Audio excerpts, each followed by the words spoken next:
All right, so good morning, good evening, good afternoon, and welcome. So today we're going to focus on lesson 9.5, solving quadratic equations by what's called completing the square. So in class, the big piece of this puzzle is just learning how to complete the square. 16 topics are due by this Sunday, okay, for everybody that's seeing this on the week of the Valentine's Day. Today's Valentine's Day. On the week of Valentine's Day, please make sure you guys work on 16 by Sunday.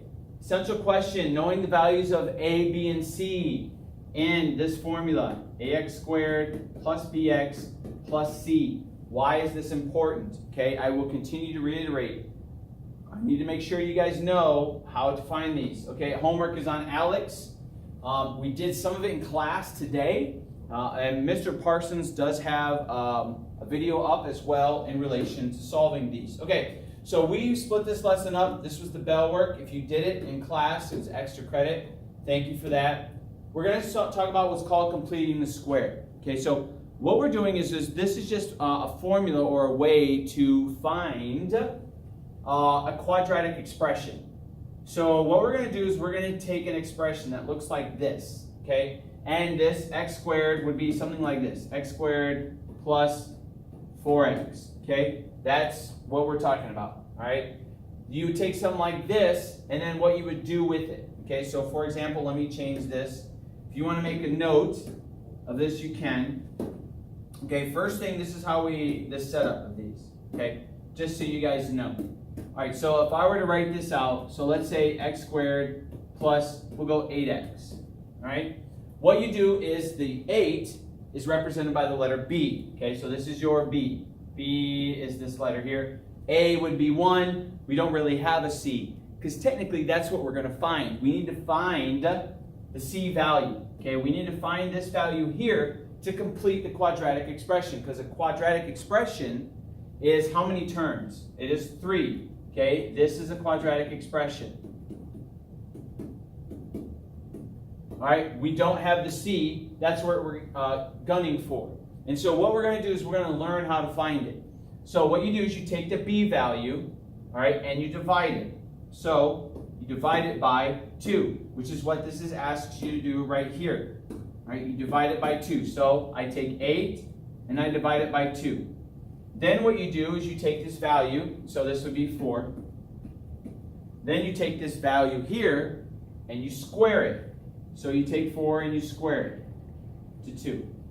If you square it, it's going to end up being what? Not 36. It's going to end up being 16. Okay, so this is how you do it. All right, we take the B value, divide B by 2, right? After you divide B by 2, square the answer.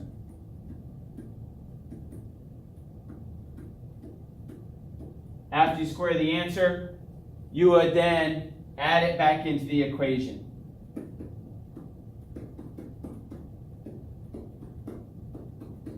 So ladies and gentlemen, we're going to take this, add it back in. Now we have created our what? Our quadratic equation. That is in fact a perfect square. So that's what we're doing. We're trying to find the missing piece of the puzzle here.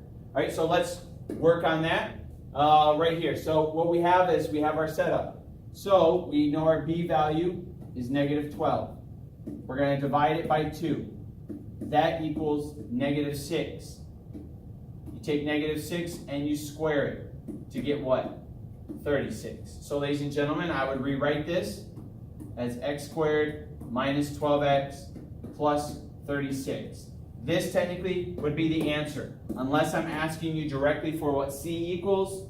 C equals 36. This would be your answer. Okay, now I want to go one step further on this. What we talked about before is called completing the square, which for some of you is just factoring. Okay, so what we're going to do is I want you to factor this trinomial out. You factor it by putting a 36 up here and a 12 here. What two numbers multiply to get this, and when you add, get this? Well, that would be 6 and 6. So what you would do is on this, okay, actually it's negative 12, so this is negative and negative. So what you do is on your bracket here, okay, on your notes, you would put x minus 6 and x minus 6. Do we leave it like that? No, we don't. That's like writing this, x times x. Do we leave it like that? No, we would write it x minus 6 squared. Okay, so what we're doing is I want to make sure you understand. We're just finding 36, but then can you factor it out?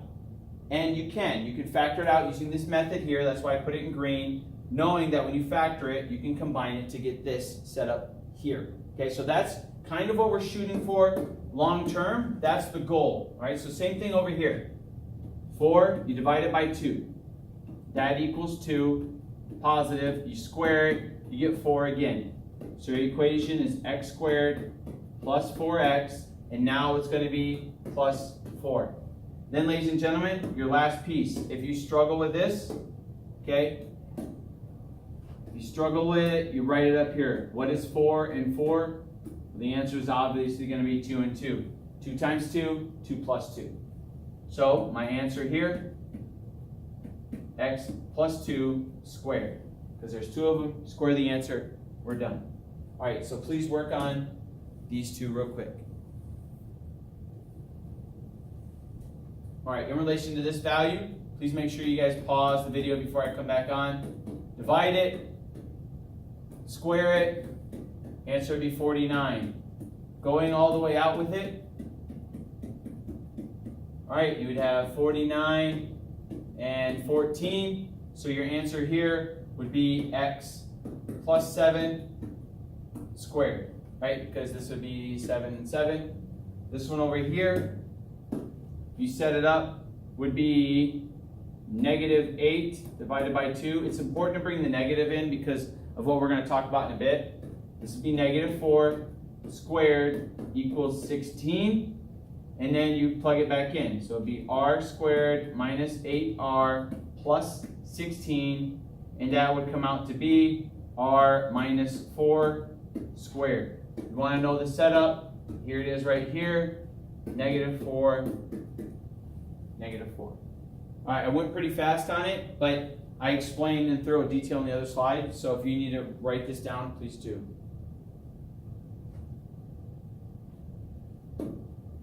All right, now we're going to get into what's called solving these squares.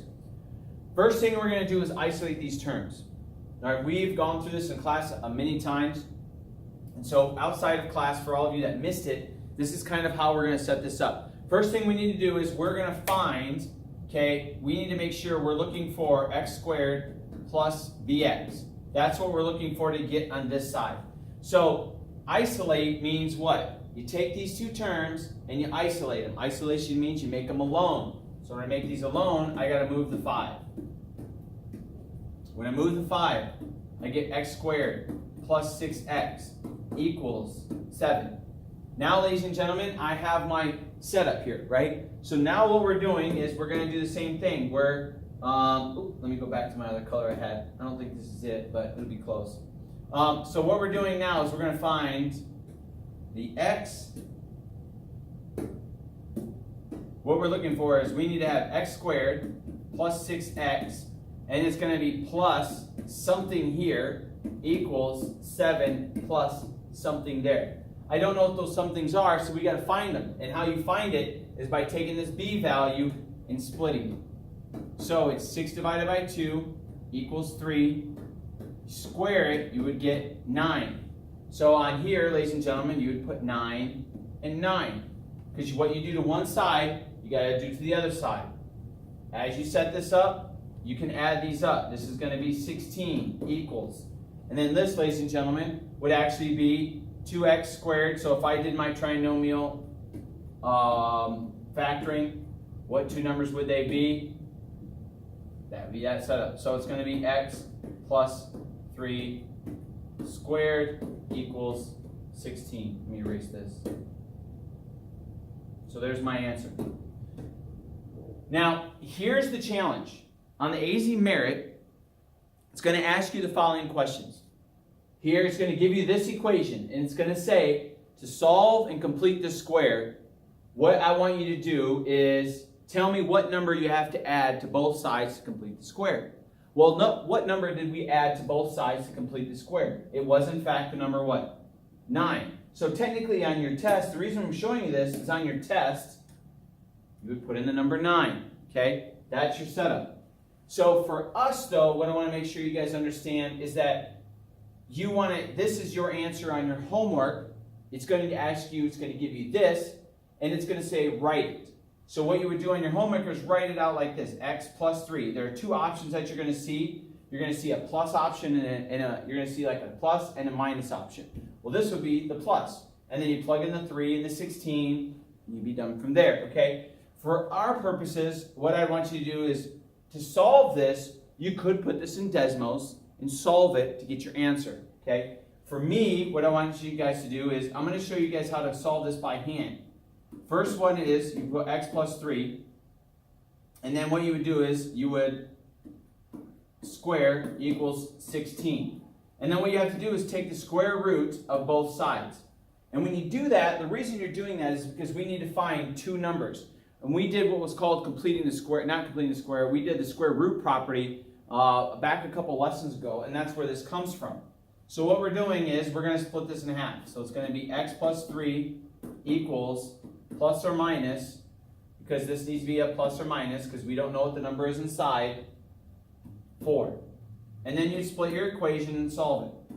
So it's going to be x plus 3 equals 4, and then x plus 3 equals negative 4. And so when you solve this, okay, by subtracting 3 from both sides, subtract 3, you'd end up with x equals 4 minus 3, which is 1, and negative 7. So if I graphed it in Desmos, I would get that answer. But what I'm showing you is this setup right here when it is not a whole number. Now, we'll talk later about what happens if it's not a whole number, but that will be, when we cover that, I'll cross that bridge when we get there, okay? All right, for what I want to make sure you guys understand is the following here, okay? Set this up same way. So it's 20 on this side equals x squared minus 8x, right? Now what do you do, ladies and gentlemen? You factor it out and you work on it from there. Okay, so we know we're going to do 8 divided by 2 is 4. Then you square that. It's a negative, by the way. You square that, you would get 16. A key factor that was brought to my attention that because in relative terms I'm new to the kind of the teaching aspect of this, is that when you write it out, x squared minus 8x is plus 16 equals 20 plus 16. Okay, same way we were looking for these two terms. What I want to make sure you guys understand is when we get to this point right here, there's a trick to it that you guys can, if you look for it, you guys will find it. And what it is it's taking this term right here, this negative 4, would actually be the same value that would go right here when you do the square. And then this is just add. Now, if you want to know how we got that, you do your factor tree, your factoring if you want, negative 8. There's your answers, negative 4. But when you do the appropriate annotation of negative 8 divided by 2 equals negative 4, that negative 4 automatically you're going to know is going to be down here in the answer. Okay, so this is as far as I'd want you to go. You could split it up, answer it out, but solve it in Desmos. Okay, I want you to solve it, put it in Desmos, and then give me x equals something, comma, something. All right, you try it real quick.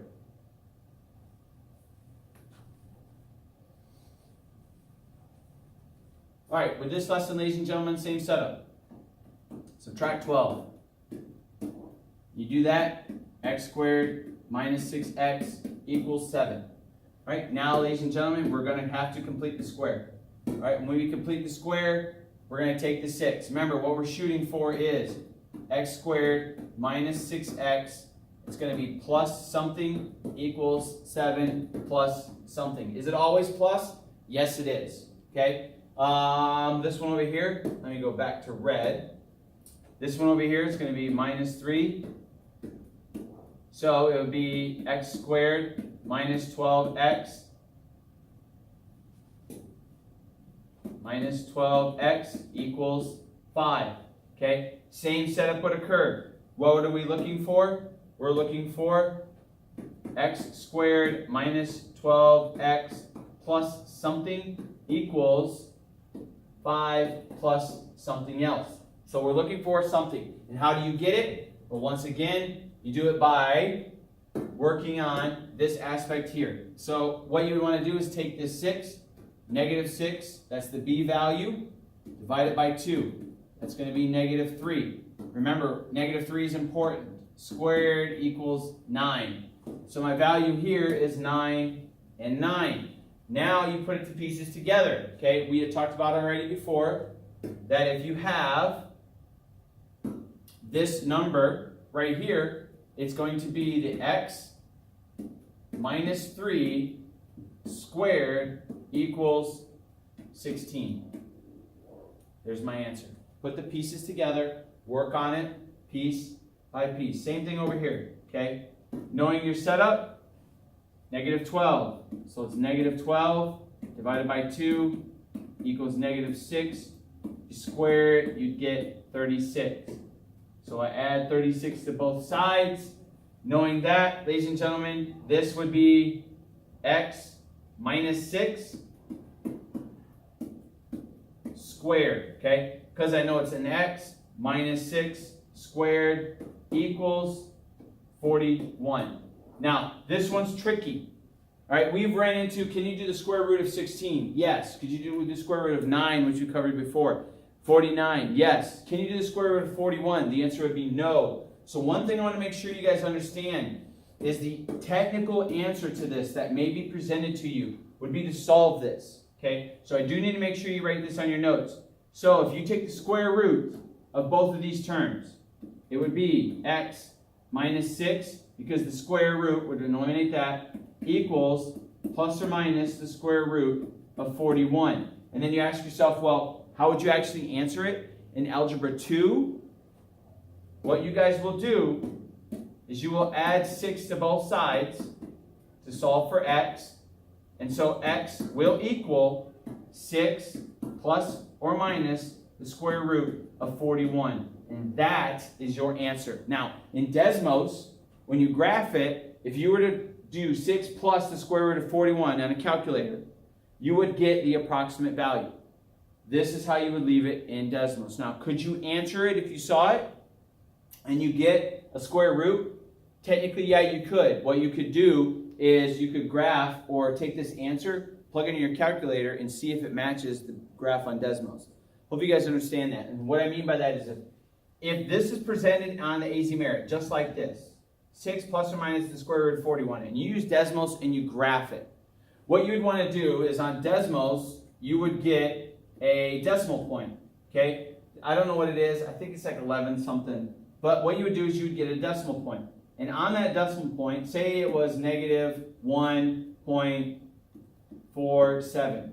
What you would want to do, if that's your point here, okay, what you would want to do is enter in your values, put this into a calculator, and see if it matches this. If it doesn't, then that's not your answer. Because what do we have? Then you'll have like a 6, or it could be, you could get presented on as a multiple choice option. You could be presented with like 4 plus or minus the square root of 27. Okay? Is that the same as this? I have no idea, but hopefully you guys understand what I'm saying. You could put this into a calculator and see if it matches this number, and if it did, then you'd be able to assume the correct answer. All right, last one I want to make sure you guys understand, because after this, completing the square, we did do one more, but that was pretty much it. We didn't actually cover the rest of the notes. I kind of jumped off the ship because I wanted to make sure I could explain some other things to you. So on this one, I want to show you one time. What you do is you divide everything in here by a negative 2. And why a negative 2? Because A equals negative 2. Remember, what is A? Negative 2. B equals 36. C equals, well, in this case right now, it's a negative 10. But I'm worried about the A and the B. So what you do is you divide it by 2 first. That's how you get rid of the A value. X squared, and then 36 divided by 2 is negative 18. And the X, drag it down, negative and negative is going to be positive 5 equals negative 12. Okay, now you can solve like we've been doing the rest of the afternoon. Okay, you solve it up. Minus 5. All right, then it'd be x squared minus 18x equals negative 17. Then, ladies and gentlemen, what do you do from there? Okay, just complete the square. Negative 18 divided by 2 is negative 9. Square it, you get 81. So remember, we're looking for x squared minus 18x plus a number equals negative 17 plus a number. What is my number? Then you solve it. Okay? So, I know my answer down here. Okay? Change color real quick. I know my answer down here, ladies and gentlemen, is going to be what? X minus 9 squared equals, do the math on that,